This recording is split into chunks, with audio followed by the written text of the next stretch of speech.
OBC समाजाचे नेते लक्ष्मण हाके आणि नवनाथ वाघमारे यांची आजपासून ओबीसी बचाव जनाक्रोश यात्रा जी आहे ती जालना जिल्ह्यामधून सुरू होते। या यात्रेचा आज पहिला दिवस आहे। आपल्यासोबत लक्ष्मण हाके सर आहेत। सर, काय नक्की यात्रेचा उद्देश आहे? खरं तर काही दिवसांपूर्वी आपण आमरण उपोषण केलं, त्यानंतर आता आपण पुन्हा एकदा यात्रा करत आहे। खरं तर या महाराष्ट्रामधल्या ओबीसी भटक्या विमुक्त जाती जमातींच्या न्याय हक्काचं, अधिकाराचं आणि विशेष करून अदर बॅकवर्ड क्लासेस म्हणजे इतर मागासवर्गीय प्रवर्ग, या प्रवर्गाच्या हक्क आणि अधिकार वाचले पाहिजेत आणि त्यांच्या मनामध्ये विश्वास निर्माण झाला पाहिजे।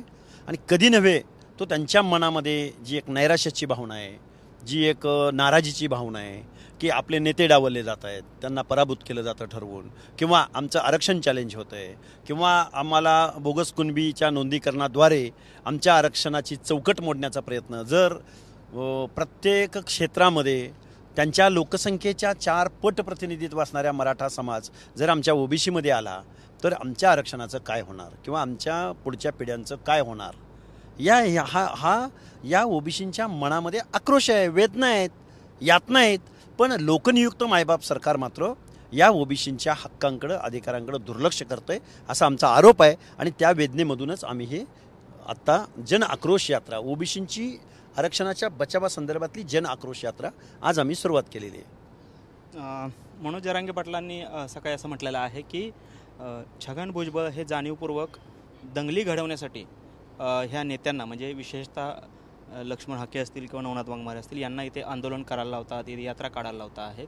कुठेतरी दंगली घडवण्याचा उद्देश जो आहे तो छगन भुजबळांचा आहे असा आरोप केला आहे। कारण आमचा ह्या दोन्ही नेत्यांबद्दल आक्षेपच नाही आहे, तुमच्यावर ते बोलायला देखील तयार नाही आहेत। काय, कसं पाहता या विधानाला? बोलायला त्यांच्याकडे नाहीच आहे काय? एका बाजूला म्हणायचं की छगन भुजबळ आमचे दुश्मन आहेत, काय बांधायला बांध आहे का छगन भुजबळांचा जरांगेंच्या, का भाऊबंदकी आहे, काय आहे?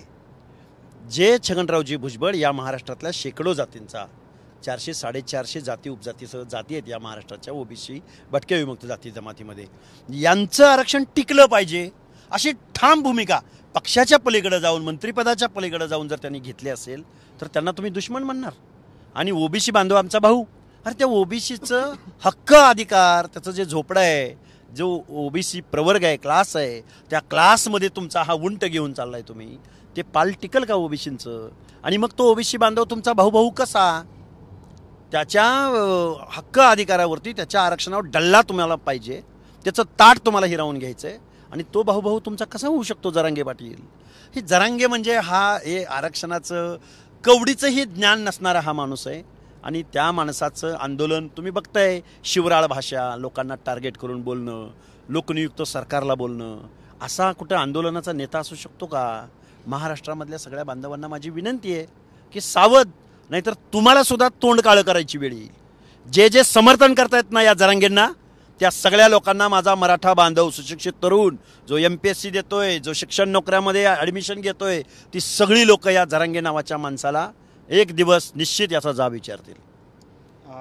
महत्त्वाचा प्रश्न असा आहे की आज शरद पवार आणि मुख्यमंत्र्यांची भेट होणार आहे, विशेषतः आरक्षणावरून ही भेट होणार आहे असं बोललं जात आहे। शरद पवार असतील किंवा मुख्यमंत्री एकनाथ शिंदे असतील, यांना आपलं काय आवाहन असणार आहे, काय त्यांच्याकडे मागणं असणार आहे? या बैठकीत त्यांनी काय बोलावं, काय नाही बोलावं? एक या महाराष्ट्राच्या 12 करोड जनतेचे मुख्यमंत्री आहेत, आणि एक जण या महाराष्ट्रामध्ये म्हणजे खूप काळ सत्ताधीशाचं काम करणारे लोकनेते म्हणून ज्यांना पाहिलं जातं, ज्यांना महाराष्ट्राची नस माहिती आहे, महाराष्ट्रातला भटका कोण, ओबीसी कोण, बलुता कोण, अलुता कोण, याची इत्थंभूत खडा माहिती ज्या शरदचंद्रजी पवारांना आहे, या माणसाने जर पॉझिटिव्ह विचार केला तर निश्चित या महाराष्ट्रामधल्या मागासवर्गीय अदर ओबीसींना न्याय भेटू शकतो। पण शरदचंद्रजी पवार जर इलेक्शन मोडमधून बाहेर येणार नसतील, ते नेहमी इलेक्शन मोडमध्ये असतात, त्यांची लोकसभेची यादी पहा ना, कोण आहेत खासदार? त्यांना पाहुण्या रावळ्याशिवाय आणि आपल्या स्वजातीशिवाय आणि आपल्या सरंजामदार वतनदाराशिवाय दुसरं कोणी दिसत नाही। या ओबीसीचं जर अंतःकरण शरदचंद्रजी पवारांना कळलं असतं तर शरदचंद्रजी पवार आत्तापर्यंत देशाचे 4 वेळा पंतप्रधान झाले असते। पण मग आता आपल्यासोबत नवनाथ वाघमारे हे देखील आहेत। जरांगे पाटील असा आरोप करतायत की छगन भुजबळ तुम्हाला इथे पाठवतायत आणि इथे दंगली घडवण्याचा त्यांचा प्रयत्न आहे, तुम्ही या भागात आहात, यापूर्वी अशा कोणी घटना घडलेल्या आहेत का? काय नक्की आव्हान आपलं ह्या सर्व बांधवांना असणार आहे, म्हणजे विशेषतः ओबीसी बांधव असतील, मराठा बांधव असतील? एकतर हाके सर असतील किंवा मी अनेक दिवसापासून आम्ही ओबीसी चळवळीत काम करत आहोत. आम्हाला कुणाच्याही म्हणजे पाठिंबा किंवा कुणाहीच्या सांगण्यावरून आम्ही आंदोलन करण्याचा प्रश्न येत नाही. गेल्या 8-9 महिन्यापासून जारांगे नावाचा माणूस कुठेतरी आमच्या 27% असणारं आमचं हक्काचं आरक्षण यामध्ये घुसण्याचा प्रयत्न करतोय, तेही जाणीवपूर्वक. कुठंतरी राज्य सरकारने त्याला EWS मध्ये आरक्षण दिलंय 10%, SEBC मध्ये सुद्धा आरक्षण आहे, ओपनमधून सुद्धा आरक्षण घेतात, तरी पण पुन्हा चौथं राहिलं ओबीसी मध्ये घुसण्यासाठी जारांगे नावाचा माणूस हट्ट करण्याचं काम करतो. आणि वेळोवेळी त्याचा कुठला अभ्यास नाही, संविधानाचा अभ्यास नाही, आरक्षणाचा अभ्यास नाही, ना मंडल आयोगाचा अभ्यास नाही, तरी पण कुठतरी काय बोलायचं आणि वेगवेगळ्या सर्वच समाजातील नेत्यावर चिखलफेक करण्याचं काम हा जारांगे नावाचा माणूस करतोय. आणि अभ्यास असणाऱ्या माणसांनीच कुठतरी एक शब्दांनी बोललं पाहिजे. अभ्यास नाही, कुठतरी भुजबळ साहेबावर सारखं आरोप करायचे, कुठतरी आमच्यावर आरोप करायचे की आम्ही भुजबळ साहेबाचे माणसं आहोत. भुजबळ साहेब आमचे हे देशाचे ओबीसीचे नेते आहेत. ते सभागृहात वेळोवेळी ओबीसींच्या पाठीशी उभे राहतात, कुठल्याही सत्तेत असो या विरोधात असो. भुजबळ साहेबांनी अनेक वेळा ओबीसींची बाजू मांडण्याचं काम केलं. आज आता जातीवादी कोण आहे हे जर महत्त्वाचं बघायचं असेल तर एका समूहासाठी आंदोलन करणारा माणूस आणि भुजबळ साहेब 400पेक्षा जास्त असणाऱ्या जातीसाठी आंदोलन करणारे, आणि आम्ही सुद्धा 400पेक्षा जास्त असणाऱ्या जातीसाठी आम्ही आंदोलन करत आहोत. आम्ही जातीवादी नाही आहोत. जातीवादी कोण आहे, आंदोलन कोण पेटवतंय आणि या देशाला ह्या राज्याला अशांत कोण करतंय हे सर्वांना माहीत आहे. दंगली कोण घडवतंय, दंगली कोणी घडवल्यात हे सगळं राज्यांनी पाहिले. त्यावेळी तर आमचं आंदोलन सुद्धा सुरू नव्हतं. जारांगे नावाच्या माणसानी, जारांगे नावाच्या या जंगली मोगलीनं या राज्यामध्ये जंगलासारखं वातावरण करण्याचं काम केलं. या हॉटेल जाळण्याचं काम केलं, घरं जाळण्याचं काम केलं, ओबीसींचे दुकानं जाळण्याचं काम केलं, ओबीसी आमदाराच्या, ओबीसी कार्यकर्त्यांच्या गाड्या फोडण्याचं काम केलं.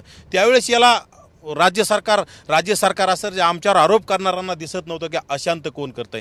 आणि आम्ही लोकशाही मार्गाने आंदोलन करत आहोत आणि आमचा हा लढा लोकशाही मार्गानेच राहणार आहे. आम्ही आजपर्यंत कुठलंही उग्र रूपाचं आंदोलन केलेलं नाही. आम्ही आजपर्यंत कुठेही गालबोट लावण्याचं काम केलेलं नाही. त्यामुळे आमच्यावर आरोप करणं जारांगेचं हे साफ चुकीचं आहे. ते म्हणतात की भुजबळच या आंदोलनामागे आहेत आणि मी आता येवल्यामध्ये जाऊन आंदोलन करणार आहे, त्याच्या परवानग्या काढण्यासाठी सांगितलेलं आहे, मी तिथे कधीही आंदोलन करू शकतो असं जरांगे पाटील म्हणता आहेत. ह्या जारांगे नावाच्या जंगली मोगलीला भुजबळ नावाचा कावीळ झालेला आहे. भुजबळ साहेब काही या राज्याचे मुख्यमंत्री नाहीत. त्यांनी जर त्याला आंदोलन करायचं त्यांनी या राज्याच्या मुख्यमंत्र्याच्या वर्षा बंगल्यासमोर जाऊन करावं, त्याला आम्ही शुभेच्छा देऊ. कुठंतरी एखाद्या छोट्या जातीतल्या ओबीसी घटकातल्या नेत्याला टार्गेट करायचा आणि बदनाम करून संपवण्याचा प्रयत्न करायचा हे जारांगेने केलेला आहे. पाठीमागं ओबीसी, SC, ST अनेक नेत्यांना फसवून त्यांनी ओबीसींच्या नेत्यांना पाडण्याचं काम केलं, SCच्या नेत्यांना पाडण्याचं काम केलं आणि STच्या सुद्धा. आणि कुठंतरी एकत्र आणण्याचं आवाहन करायचं जारांगेला. जर कुठंतरी आज धनगर बांधवांना जवळ येण्यासाठी आवाहन करतात, आज कुठंतरी दलित बांधवांना येण्यासाठी आवाहन करतात. याला जर धनगर बांधवांचा, दलित बांधवांचा जर खरंच कळवळा असता तर आदरणीय बाळासाहेब आंबेडकरांना यांनी लोकसभेमध्ये मदत केली असती आणि अनेक धनगर समाजाच्या नेत्यांना सुद्धा यांनी मदत केली असती. कुठेतरी जाती तेढ निर्माण करायचं, आपली पोळी भाजून घ्यायची आणि मराठा नेत्यांचं कुठेतरी सुपारी घेतलेला हा जंगली मोगली आहे. सर, खरं तर छगन भुजबळ काही दिवसांपूर्वी शरद पवारांना भेटले आणि या भेटीमध्ये त्यांनी असं आवाहन केलं की आपण ओबीसींसाठी मध्यस्थी करावी, हे जे काही सध्या राज्यात सुरू आहे त्याबद्दल आपण मध्यस्थी करावी असं आवाहन त्यांनी केलेलं होतं. खरं तर या महाराष्ट्रामधल्या सर्वच पक्षाच्या प्रमुखांनी आपला पक्षीय अजेंडा बाजूला ठेवून जे संविधानाला अपेक्षित आहे, जे कायद्याला अपेक्षित आहे, जे स्टेट बॅकवर्ड कमिशनचं काय म्हणणं आहे, ज्याला संविधानिक अधिकार आहे, कोण मागास, कुणाला आरक्षण दिलं गेलं पाहिजे, हे ह्या अधिकृत संस्थांचा, स्वायत्त संस्थांचा तुम्ही विचार का करत नाही आहोत, का करत नाही तिथले लोक. आणि मला वाटतंय हे वातावरणाचा राजकीय फायदा घेण्यापेक्षा इथल्या लोकांनी, इथल्या सर्व पक्षाच्या प्रमुखांनी, आमदार खासदारांनी पुढे यावं आणि खरं काय आहे ते फॅक्ट आणि फॅक्च्युअलपासून दूर पडू नये आणि महाराष्ट्रातल्या ओबीसींना अस्वस्थ करावं. पण शरदचंद्रजी पवार भूमिका घेत नाहीत. ते धनगरांना वेगळंच बोलतात, ते ओबीसींना वेगळंच बोलतात. बरं, भूमिकाच नाही, त्यांना भूमिकाच घ्यायला ते तयार नाहीत. आणि उद्या निवडणुका आल्या की ते पावसात भिजतात आणि निवडणुका जिंकतात. निवडणुका जिंकण्याचं व्याकरण त्यांच्याकडे आहे, पण आमचं अंतकरण त्यांनी समजून घ्यावं ही आमची भावना आहे. त्यांनी धनगर समाजाच्या एका आंदोलनाला देखील त्यांनी भेट दिलेली होती. बारामतीमध्ये विशेषतः ते आंदोलन झालं होतं, त्याकडे कसं पाहत आहे? शरदचंद्रजी पवारांना धनगर आंदोलक कालच दिसले काय? शरदचंद्रजी पवार आमच्या 4 पिढ्यांची मागणी, आमच्या 4 पिढ्या खपल्यात एस टी आरक्षणासाठी. त्यावेळी शरदचंद्रजी पवारांना असं आंदोलन दिसलं नाही. शरदचंद्रजी पवार हे निवडणुकीच्या मोडमध्ये 5 वर्ष असतात. त्यामुळं निवडणुकीच्या बाहेर पवारसाहेब तुम्ही या. अहो, निवडणुकीचं मेकॅनिझम तुमच्याकडे आम्हाला मान्य आहे ना. अरे पण अंतकरण कधीतरी समजून घ्या पवारसाहेब. पण पवारसाहेब मात्र इथल्या 18 पगड जातीचे कर्दनकाळ आहेत असं म्हणलं तरी वावगं ठरू नये. आमचे पडळकर बोलतात आक्रस्ताळ्या भाषेमध्ये. ती भूमिका वास्तव आहे की काय असं आम्हाला शंका येते. यांची धोरणं बघा, यांची तिकीट देण्याची पद्धत बघा, खासदार निवडून आणण्याची पद्धत बघा. 10 खासदारांच्या यादीवर नाव फिरवा. त्यांना धनगर कधीही खासदार चालत नाही. मग धनगराची ही अवस्था असेल तर मग गावगाड्यातल्या ओबीसीच्या छोट्या मायक्रो ओबीसींची काय अवस्था असेल? त्यांना सामाजिक न्याय कसा भेटणार? त्यामुळं पवारसाहेबांकडून आम्ही जास्त अपेक्षाच करत नाही. मुळात आम्ही हे तख्त, या तख्तामध्ये आमच्या विचाराची माणसं कशी पुढे जातील याचं इथून पुढचं वातावरण. 93-94ला वॉटरशेड मुवमेंट होती देशभरामध्ये, पण 2024 ओबीसींच्या हक्क, अधिकाराची आणि प्रतिनिधित्वाची लढाई असेल. तर हे होते लक्ष्मण हाके आणि नवनाथ वाघमारे. आणि या आंदोलनाला सरकारने आता व्यवस्थितपणे हाताळावं अशी अपेक्षा जी आहे ती यांनी व्यक्त केली आपल्याला पाहायला मिळते. कॅमेरामन विनोद हुमनाबादकरसह सागर सुरवसे, TV9 मराठी, जालना.